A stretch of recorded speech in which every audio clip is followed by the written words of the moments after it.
I'm meeting with 4 girls every Tuesday for that whole time, and they always would say, how's your panic? And I'd always say, like, it's the same, you know, it's like withering. Mm-hmm. Something about relapse is you fear that you'll never change. And so that's when despair can creep in. And I had almost lost faith for myself. I just didn't know anything different. And they laid hands and prayed on me, and that night other friends were praying for me. And I remember specifically on September 20th of 2011, waking up at 3 a.m. like I did so many times before, and I couldn't speak because in a panic attack, everything's heightened, and you're just like, and I would just grasp his arm, and Gabe just started praying like he always did, and finally I found my voice, and I said, rescue me. Mm-hmm. I said, deliver me. I cannot do this without you. And in a moment, my body just broke, literally broke on the bed and stopped. And I just laid there and nothing, it was almost like a paralyzation. It was like I was just like this, and my eyes were the only thing moving in the dark, and I was like, did you see that? And Gabe just said, you stopped. And I grew up fundamental Baptist, so I didn't really understand like what this meant. Was this healing? What does that look like?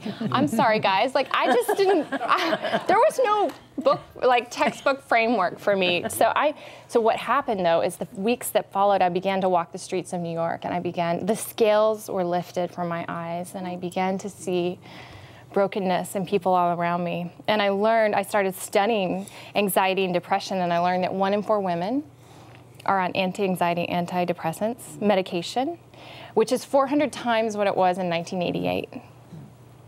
It's a new day. It's an epidemic. 20% of Americans, 47 million people suffer from this. $47 billion are spent annually on this, and it's just increasing. I keep reading articles all the time. And I think I started reading the work of Viktor Frankl, and he wrote Man's Search for Meaning, and he basically talks about, he's a Holocaust survivor, and he talks about suffering, and he says that his premise is that the root of anxiety is unfulfilled responsibility, which basically means you know you're made for something and you're not doing it. And for me in my life in that season, that I looked to New York to like give me meaning and give me purpose, because there was this angst that said, did you create me for more? Did you imagine something for my hands? Like when you knit me in my mother's womb, what did you put in me? What was the DNA? What did you imagine when my frame was not hidden from you, when I was made in that secret place? Like what is your intention for me? And so I really started to unpack the calling, what calling looks like for women, because I think often women get lost in the roles, and we confuse our roles for our calling, and actually our roles enhance our calling.